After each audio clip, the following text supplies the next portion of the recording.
Welcome back to the deep dive. And I'm going to be honest with you, right off the bat, today feels different. It does, doesn't it? Yeah. Usually, we grab a business book, maybe a biography of a founder or a deep research paper, and we skim the cream off the top. Uh-huh. Find the key takeaways. Exactly. We look for the 3 or 4 bullet points you can use at a cocktail party. But today we are doing something that feels a lot more like stepping into a time machine. That is the perfect way to describe it. It's a time machine, but it's also a treasure map. We are unpacking a massive, dense, and frankly incredible source titled Buffett and Munger Unscripted. 3 decades of investment and business insights for the Berkshire Hathaway annual shareholder meetings.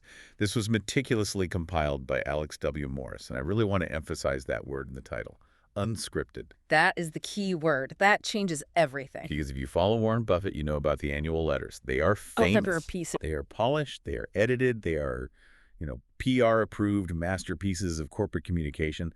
But this book, This is the opposite of that. this is the raw feed. Mm-hmm. This is 30 years from 1994 all the way to 2024 of Warren Buffett and Charlie Munger sitting on a stage in an arena in Omaha, drinking Coke, eating peanut brittle, and just taking questions from the audience for hours on end.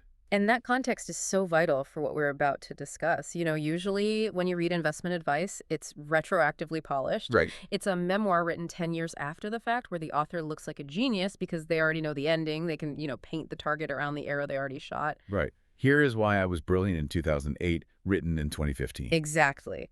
But here, in these transcripts, you are seeing them grapple with problems in real time. You are seeing them answer questions about the dot-com bubble while the bubble is inflating in 1999. You see them navigating the 2008 financial crisis while the banks are collapsing, and the panic is palpable in the room. It isn't a victory lap. It reads like a masterclass in rational thinking under extreme pressure. That is our mission today. We aren't just here to learn how to trade stocks. If you're tuning in looking for hot picks or technical analysis on chart patterns, you are in the wrong place. Yeah, this isn't that. Turn this off. We are here to decode how these two men think. We want to extract the mental models that allowed a failing textile mill in New Bedford, Massachusetts to transform into a, trillion-dollar conglomerate. And to do that, we have to look past the stock ticker and look at the philosophy, because as you dig into this source material, and it is dense, you realize that for Buffett and Munger, investing isn't really about finance. It's not about spreadsheets. Well, It's about understanding human behavior. It's about understanding the nature of capitalism. And it's about having the temperament to sit still when everyone else is running around like a headless chicken. we have some absolutely incredible stories to get to. I was reading through the preparation notes for this, and there's a story about the acquisition of See's Candies involving girls and grapes that I absolutely have to hear you explain. It sounds like a movie script. It is a classic Munger moment. It's funny, but it also teaches you everything you need to know about negotiation and incentives. It's just perfect. And we're going to talk about why Charlie Munger thinks the term EBITDA, which is on every single financial statement in the corporate world, is basically a lie. He calls it bullshit earnings. He does not mince words. I love that. Yeah. So buckle up. We are going deep into the minds of the Oracle of Omaha and his partner. Let's start with the big one. Section 1, the core philosophy. Let's do it. If you go to any business school, or if you just watch CNBC for 10 minutes, you hear about this dichotomy: growth investing versus value investing. It's the standard categorization, the Yeah. two main camps. Right. You're either buying the high-flying tech stocks, that's growth, or you're buying the boring old banks and utilities. That's value. But in this book, Buffett seems, pretty annoyed by that distinction. Annoyed is putting it lightly. He's actually puzzled by it. This is one of the first big aha moments in the transcripts. In the 2009 meeting, and he reiterates this in 2019, Buffett essentially says that the debate between growth and value is nonsense. It's just nonsense. Total nonsense. He says, we've always been puzzled by the term value, suggesting it contrasts with share growth. To him, it's like saying breathing contrasts with inhaling. They're part of the same process. Okay, let's unpack this, because I think for most people, value means cheap. It means buying a stock that costs $10, but the assets are worth $15. The classic Ben Graham approach, yeah. And growth means buying something that's expensive now but will be huge later. Why does he say they are the same? Because all investing is laying out money today to get more money back later. Yeah. That's it. That is the definition. What's the whole game? The whole game. Buffett defines value simply as Getting a lot for the expectable future cash flows in terms of what you're laying out today. Now think about that. Growth, meaning the company getting bigger, selling more widgets, opening more stores, is just a component of that calculation. So it's a variable in the equation. It's a variable in the equation. It's not a different style. It's one of the inputs you use to determine the value. So if a company is growing fast, that just means the future cash flows variable might be bigger. Exactly, but only if that growth is profitable. And that's the key. Well, Buffett makes this point that growth is only a virtue if it creates value. If you're growing by spending $2 to make $1, that's bad growth. you're just getting bigger. You're just getting bigger at losing money. That destroys value. So he says, every time somebody characterizes us as value investors, we ask, what other kind could there be? That's such a flex. What other kind could there be? Like, if you aren't buying value, are you buying non-value? Are you intentionally buying trash? Well, you're speculating. That's the difference in their mind. If you are buying something just because you think someone else will pay more for it tomorrow without any regard for the underlying cash it produces, you aren't investing, you're gambling. You're playing the greater fool theory. Precisely. And to illustrate this, the source material brings up an incredibly old reference. Buffett loves to quote Aesop. The fable guy. The tortoise and the hare. The very same. Buffett cites Aesop from 600 BC as the author of the first investment primer. The quote is, "A bird in the hand is worth two in the bush." I've heard that saying my whole life, but I never thought of it as financial advice. I thought it was just about not being greedy. Well, it is, but it is also the fundamental equation of finance. Buffett breaks it down in the 2019 meeting. He says investing is simply the act of trading a bird in the hand, which is your cash today, for birds in the bush, which is the cash the company will give you in the future. The job of the investor is to answer three questions. 1, how many birds are in that bush? That's the future earnings. 2, when will they come out? That's the timing of those earnings. And 3, how sure are we that they are actually in there? That's the risk. That simplifies it so much that there's a catch, right? Because a bird today is safe. I have it. The bird in the bush. I have to wait for it. And waiting has a cost. Right. And that's where interest rates come in. In the source text, they discuss this math of the bush. You have to discount those future birds back to today. If interest rates are high, let's say 20%, then keeping your bird in your hand is pretty attractive because that bird grows on its own in a risk-free bond. So you need a lot of birds in the bush to make it worth it. A whole flock of them. You'd need a lot of birds in the bush to make it worth giving up your cash. But if interest rates are zero, as they were for a long time, the cost of waiting is low. Your bird in the hand doesn't grow. So even 1 or 2 birds in the bush starts to look very appealing. This helps explain the Amazon purchase. Because for years, people said, Buffett will never buy Amazon. It's a tech stock. It's high growth. It's expensive. But then Berkshire did buy Amazon, and people were shocked. And they shouldn't have been if they understood the Aesop principle. In the 2019 meeting, Buffett defends the Amazon purchase, which was actually made by one of his portfolio managers, likely Todd Combs or Ted Weschler, by saying it wasn't a change in strategy. Not at all. No, it was the same calculation. They looked at Amazon and asked, how many birds are in this bush?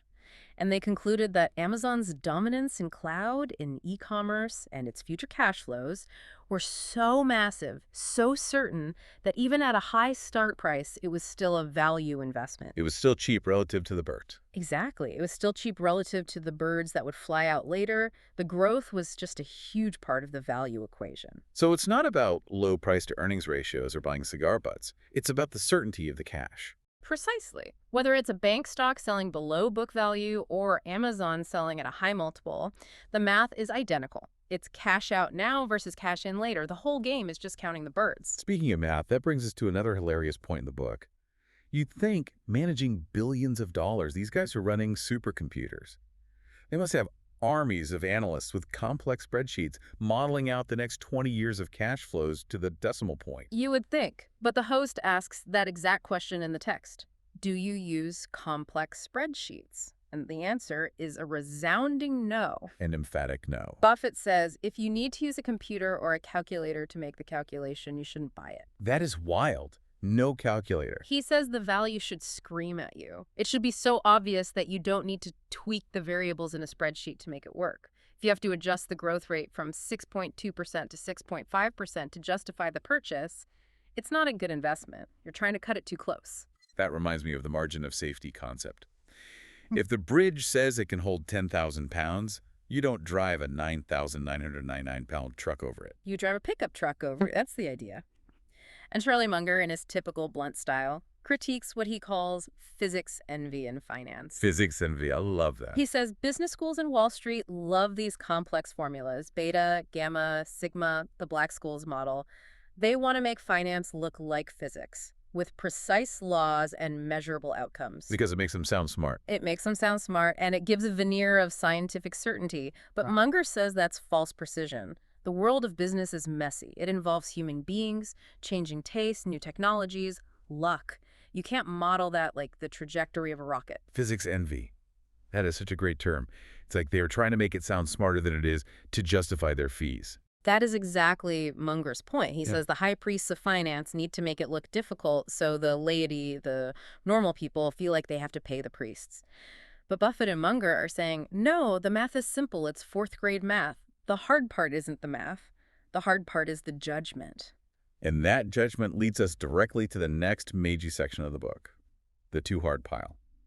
I love this concept because it goes against everything we're taught. Oh, completely. We're taught to be smart, to have an opinion on everything.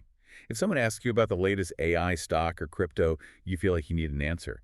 But Buffett and Munger, they seem perfectly happy to say, I have no clue. It's one of their superpowers. It's a form of intellectual humility that's so rare. They talk about the circle of competence. And the key insight here is that the size of the circle doesn't matter. It can be tiny. It can be tiny. It doesn't matter if you only understand two industries. What matters is the definition of the perimeter. You need to know exactly where your knowledge ends and ignorance begins. Buffett says in the book, my circle is pretty small, which is, incredibly humble coming from him, but he admits it. He says, I don't need to be an expert on 90% of businesses. And this is where Munger's three baskets come in. It's such a simple and powerful mental model. He says when he looks at a potential investment, he puts it in one of three baskets: in, out, and too hard. And most things. The vast majority of things go in too hard. And that's okay if they look at a pharmaceutical company, and the success depends on whether a specific molecule gets FDA approval in phase 3 trials and they don't have a PhD in biochemistry. Too hard. Too hard. Next. They don't try to guess. They don't have an ego about it. They just move on to the next pitch. But does this ever bite them? I mean, if you put everything in too hard, you're going to miss some massive winners. You're going to have sins of omission. Oh, absolutely. And they are very, very open about this in the meetings. They talk about their historic avoidance of tech stocks. For years, they wouldn't touch tech because they couldn't predict what the industry would look like in 10 years. They admitted they didn't know who would win. And they missed Google and Amazon for a long time. The Google miss is particularly painful for them, and they discuss it in the 2019 meeting. It wasn't just that they didn't understand the tech, it's that they actually had the data right in front of them. It was inside their circle. How so? What do you mean? Well, Berkshire owns Geico, the insurance company, and Geico was paying Google a fortune for advertising clicks. Right. Buffett and Munger saw the money leaving their own subsidiary and going to Google. They knew the ad performance was incredible. They were paying $10 or $11 a click, and it was profitable. The return on investment was fantastic. So they were the customer. They saw the birds in the bush flying into Google's nest. They had a front row seat. Exactly. Munger says, we could see at Geico how well Google advertising worked. And we sat there sucking our thumbs. He calls it a sin of omission. He says, we screwed up. Sucking our thumbs. Yeah. That is such a vivid image for two billionaires. Yeah. But there's a lesson there, right? Because even though they missed Google, they didn't panic and start buying everything they didn't understand. Right. And this is the crucial distinction they make. It is okay to miss a hit. If you miss Google because it was outside your circle of competence, that's fine. No penalty. No harm, no foul. No harm, no foul. The sin, the real mistake, is swinging at something you don't understand and losing money. In baseball, you get called out for strikes. The umpire says, strike 3, and you're out. Right. In investing, Buffett says there are no called strikes. You can stand at the plate with the bat on your shoulder for years, waiting for the perfect pitch. The fans might yell, swing, you bum! But you don't have to swing until you see that fat pitch right in your sweet spot. That requires incredible emotional control. And the book touches on this idea of intellect versus temperament. Yes. This is a huge theme. Buffett argues that you don't need a super high IQ to be a great investor.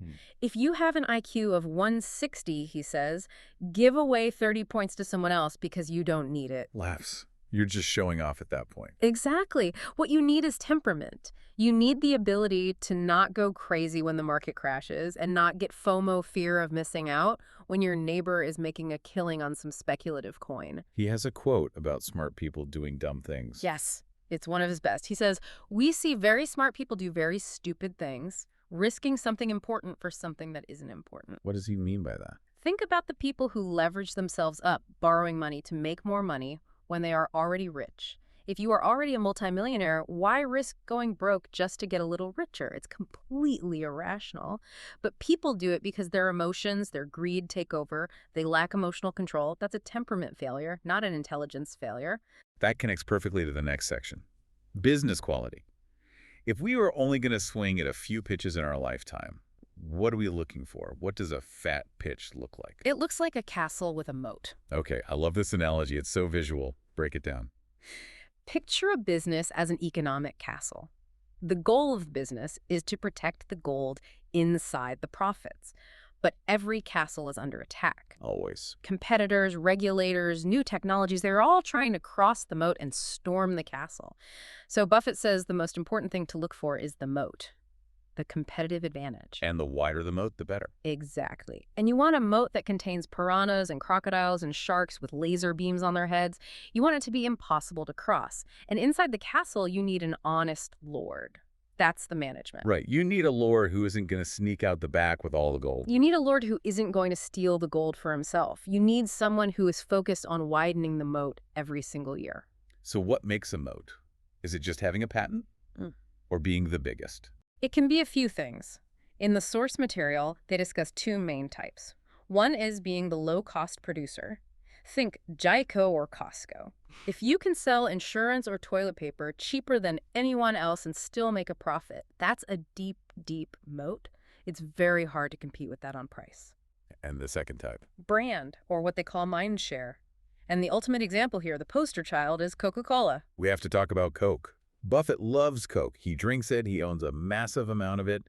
But why is it such a perfect business in their eyes? It's not just market share, it's share of mind. This is such a key distinction. Buffett says that billions of people around the world have a positive association with Coca-Cola. It equals happiness. It equals refreshment. It equals America in some places. And that mental real estate is incredibly valuable. It's priceless, really. It is. He makes a bold statement. If you gave me $20 billion or $30 billion and told me to try and knock off the Coca-Cola company with some new cola, I wouldn't have the faintest idea how to do it. That is a staggering thought. Even with infinite money, you couldn't displace Coke. You couldn't, because you can't buy 100 years of history and nostalgia and all the positive memories associated with the brand. And here's the other thing about Coke that makes it inevitable, as Buffett calls it. It has pricing power, and it is asset light. Asset light. That means they don't have to spend a lot of money to keep the lights on. Exactly. It's a royalty on people's thirst. Think about it. To sell more Coke, you don't need to build massive new factories constantly in the same way an airline needs to buy new planes or a steel mill needs new blast furnaces. The syrup is cheap to make. The brand does the heavy lifting. And this leads to a fascinating story about the history of Coke's bottling. The book mentions a dumb contract from back in the day. Oh, this is a great historical nugget. A cautionary tale. Yeah. Back in 1899, Asa Candler, who bought the Coke formula for peanuts and was a business genius in many ways, made one huge mistake. Was it? He didn't think bottling had a future. He thought the money was in the soda fountains where they mixed it for you. So 2 lawyers from Chattanooga came to him and asked for the rights to bottle Coca-Cola. He sold them the rights for $1. $1 for the whole country. $1. And this is the kicker. He gave them the right to buy the syrup at a fixed price forever. No way. Forever. Inflation-proof Inflation-proof contract for them. A perpetual fixed price contract. So decades later, you have inflation, sugar prices are skyrocketing, and Coke is stuck selling syrup to these independent bottlers at $18.99 prices. It was a disaster. How do they fix it? It took decades, and the leadership of Roberto Goizueta in the 1980s to finally fight in court and buy back those rights. Buffett loves this story because it shows that even a business with the dumbest contract in history was so strong it survived and thrived. That's the definition of a moat. You can make a colossal blunder and still win. Correct. But even with a great business, you have to watch out for the accounting. You have to make sure the numbers are real. And this brings us back to that phrase we teased earlier, EBITDA. Yes. Why do they hate EBITDA so much? I see it in every earnings report. Adjusted EBITDA. It's everywhere. So EBITDA stands for earnings before interest, taxes, depreciation, and amortization. It's a way of measuring profit. But Munger hates it because of the depreciation. Depreciation is just an accounting thing, right? Like Yeah. writing off the value of an asset over time. It's a non-cash charge. That's how Wall Street treats it, like a non-cash expense that doesn't really matter. But Buffett and Munger argue that depreciation is a real expense. It is the most real expense there is. No. If you run a printing press, the press wears out, you have to buy a new one eventually. That costs cash. Yeah. Cold, hard cash. If you own a fleet of trucks, you have to replace them. So if you ignore depreciation, you're just pretending the machine will run forever for free. Exactly. Buffett jokes that these management teams must think the tooth fairy is going to pay for the capital expenditures. He says depreciation is real. It's the worst kind of expense. It's reverse float. You lay out the money before you get any revenues. So when Munger says replace EBITDA with bullshit earnings, he's saying you are lying to yourself about the true cost of doing business. Yes. He says if you see EBITDA, you are looking at a presentation by someone who is either trying to con you or, more likely, has conned themselves. It's a tool for people on Wall Street to make expensive stocks look cheap and to sell deals. I will never look at an earnings report the same way again. Oh! Okay, so we have the moat, we have the honest Lord. But how did Buffett and Munger learn all this? Because early in his career, Buffett wasn't doing this. He was buying what he called cigar butts. Terrible companies that were just cheap. Right. Companies with one last puff left in them. When did they switch to buying these castles? What was the turning point? The turning point was 1972, the acquisition of See's Candies. The chocolate company. The chocolate company. This is arguably the most important deal Berkshire ever made, not because it was the biggest, but because of the lesson it taught them. Munger calls it ignorance removal. Ignorance removal. I love that framing. So set the stage for us. It's 1972. What happened? They are looking at this small California candy company. It's a wonderful business, making about $4 million a year in profit. The asking price is $30 million. But Buffett, being the value guy, the cigar butt guy, He wants a bargain. he only wants to pay $25 million. He's looking at the book value, the value of the stoves and the sugar and the inventory, and thinking $30 million is too high. It's a premium price for the assets. He's haggling over $5 million. He is. And he's ready to walk away. He's stuck in his old ways. And Munger, what was his take? Munger is telling him, Warren, you are crazy. This is a quality business. Pay the money. Munger saw something Buffett didn't yet fully appreciate, the intangible asset of the brand. He saw the pricing power. Pricing power. Explain that using C's. See's had a fanatical customer base in California. It was a tradition. Munger and Buffett realized that they could raise the price of the candy every year by a little bit and nobody would care. Why? Why wouldn't they switch to cheaper chocolate? It's the Valentine's Day test. Buffett explains this beautifully. He says, imagine it's Valentine's Day. You go to buy a box of chocolates for your wife or your girlfriend. You walk in and you see a box of C's for $20 and a generic, no-name box for $15. Do you buy the cheap one? No way. You don't walk in and say, honey, I love you so much I bought the low-bid chocolate. That is a terrible, terrible idea. Exactly. The look on her face would cost you way more than $5. There is no price elasticity in romance. So C's could raise prices, and because they didn't need to build new factories to do it, that extra money went straight to the bottom line. It was a cash machine. So they did buy it. They did, but barely. And here's where the Girls and Grapes story comes in. This is a story from the 2017 meeting that illustrates just how close this deal came to falling apart, even after they agreed on the price. Okay, tell me about the Girls and Grapes. So the seller was a guy named Candy Harry. And Harry was, let's just say, he was ready to retire. He wasn't that interested in running the business anymore. Buffett says he was more interested in girls and grapes, women and wine. Okay, relatable priorities for a retired candy baron. Right. But during the final stages of the negotiation, Harry got cold feet. Maybe he wanted more money. Maybe he was feeling sentimental about the family business. The deal was on the rocks. So Charlie Munger goes to see him. And Munger, who is this very serious intellectual lawyer, delivers an hour-long speech to Candy Harry. A speech about the financial merits of the deal. No, a speech on the merits of girls and grapes versus running a candy company. You're kidding. Not at all. He basically told Harry, look, if you keep the company, you have to deal with employees, sugar prices, customer complaints. It's a headache. If you sell to us, you have a pile of cash. You can pursue the girls and the grapes full-time with no distractions. He used the guy's own hedonism to close the deal. That is absolute genius. It worked. Harry sold. And Buffett says, if we hadn't bought See's, we wouldn't have learned the lesson needed to buy Coca-Cola later. See's taught them that paying a fair price for a wonderful business is much better than paying a wonderful price for a fair business. That is a massive shift. From cheap junk to expensive quality, it changed the entire trajectory of Berkshire. And that one shift, that one piece of ignorance removal generated billions and billions for Berkshire shareholders. So once you own these great businesses, these castles, you have to run them, or at least you have to decide where the money goes. This brings us to Section 5, capital allocation. This is a topic Buffett is obsessed with, absolutely obsessed. He says the CEO's most important job is capital allocation, deciding what to do with the money the business earns. Do you reinvest it? Do you pay dividends? Do you buy back stock? Do you acquire other companies? But he also says most CEOs are terrible at this. Why? He uses a fantastic analogy in the 1998 meeting. He says most CEOs get to the top because they are great at sales or engineering or operations. They are specialists.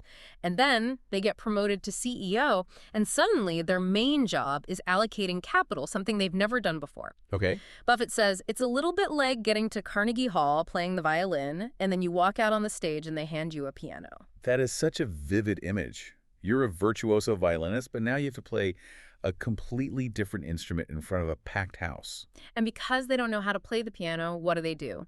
They look at what everyone else is doing, they follow the herd, they hire consultants, and usually the herd is doing dumb things like buying back stock at the wrong time. Let's talk about buybacks, because stock repurchases are a hot topic. Politicians hate them, Wall Street loves them. What is the Buffett Munger take? It's very simple logic, again, they say.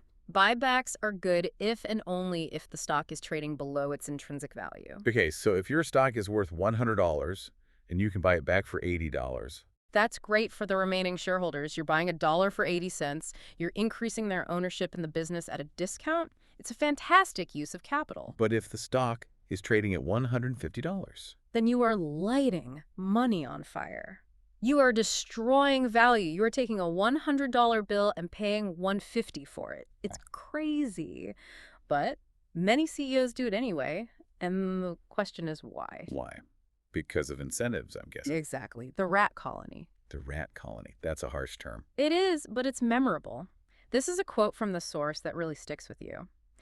Buffett is criticizing corporate compensation plans, especially stock options that reward CEOs just for the stock price going up, even if it's just because the whole market went up. Right. He says a lot of the corporate compensation plans of the modern era work just about the way things would work for a farmer if you put a rat colony in the granary. I mean, yikes. He's calling them rats eating the grain. He's saying that if you create a system where the rats, the managers, can gorge themselves on the grain, the shareholder capital, without actually doing anything smart, they will. They will buy back stock at high prices just to boost earnings per share slightly to hit a bonus target. It's value destructive, but it's rational for the rat. So at Berkshire, they do it differently. Totally. No stock options at the parent company level. The managers of these subsidiaries, like the CEO of See's or Geico, are paid based on the performance of their business, which they control. They aren't paid based on Berkshire's stock price, which they can't control. It seems so obvious, yet it's so rare. Common sense is not common practice. Okay, let's zoom out a bit. We've talked about the individual businesses. What about the world they operate in, the macroeconomy, inflation, interest rates, the Fed? Every day on the news, there's a panic about what will the Fed do. How do they think about that stuff? And this is where Section 6 comes in. Buffett and Munger famously ignore the noise. In the 1994 meeting, and again in 2008, right in the middle of the crisis, they reiterate that they do not talk about macroeconomics. They don't talk about it. Two of the richest men in the world don't talk about interest rates or GDP growth. They say it is a complete waste of time. They distinguish between what is important and what is knowable. Okay, unpack that. Important versus knowable. Is the future of interest rates important? Yes, absolutely. It acts like gravity on asset prices. If rates go up, asset values generally go down. So it is important. But Is it knowable? Can anyone actually predict it consistently? No one. Economists get it wrong all the time. Buffett says no. Nobody has a consistent track record of predicting interest rates or currency fluctuations or the direction of the stock market. So if it's important but unknowable, you shouldn't waste brain power on it. You're just guessing. So what do they focus on? The important and knowable. The economics of See's candies. Will people still eat chocolate in 10 years? Yes. That is knowable. Will Coke still be dominant? Yes. That is knowable. They focus on business-specific variables they can actually analyze. Buffett had a great quote in a text about this. He says, "We're not predicting the currents that will come, just how some things will swim in the currents." I love that. You can't stop the tide, you can't predict the tide, but you can build a boat that doesn't sink. But there is one macro force they do worry about: inflation. We talked about it with C's pricing power, but they call inflation the enemy of the investor. They do. They grew up and invested through the 1970s and 80s when inflation was absolutely brutal. And they offer some very practical life advice here on how to protect yourself from it. What's the defense? Defense number one, and this is the most important, your own talent. Buffett says the best asset during inflation is your own earning power. How so? If you are the best brain surgeon in town or the best plumber or the best coder, you will command a share of the economy regardless of what the dollar is worth. They can print more money, but they can't print more of you. Your skills become more valuable. That is empowering. Invest in yourself first. Always. And defense number two, as we discussed, own a business that doesn't need capital.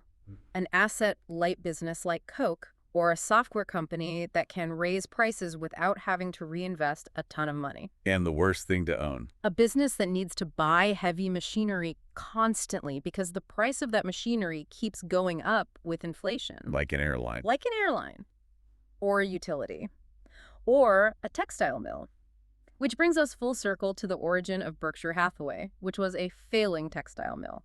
It's amazing they learned these lessons by making the mistakes first. They bought a terrible business and learned from it. That's the theme of the final section, life wisdom, the pursuit of worldly wisdom. Yeah, these meetings aren't just about money. People ask them about life, marriage, happiness, and Munger in particular is the philosopher king here. He is. His core philosophy is continuous learning. He has this wonderful saying, go to bed every night a little wiser than you were when you got up. It sounds like a bumper sticker, but they live it. They just read all day long. And they admit their mistakes, which is a key part of learning.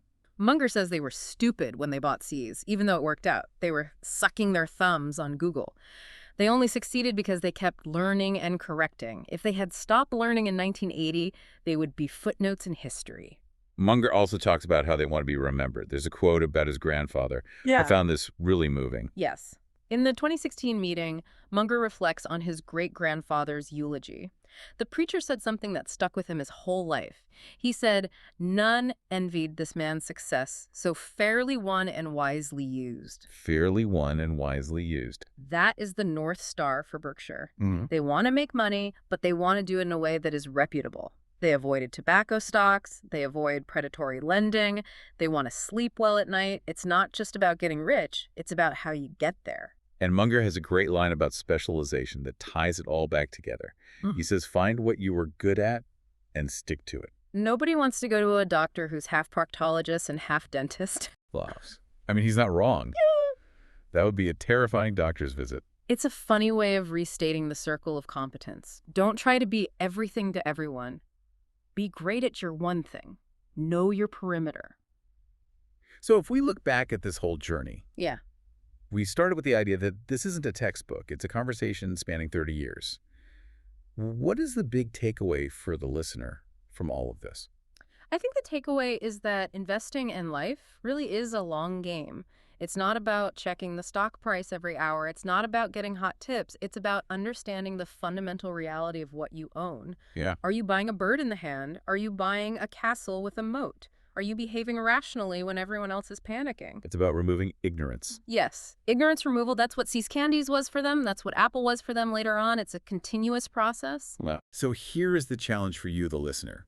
Think about your own circle of competence. Where is the perimeter? Be honest with yourself. Are you swinging at pitches you don't understand just because the crowd is cheering? Or are you patiently waiting for your fat pitch? And are you looking for the girls and grapes? The easy way out, the quick answer?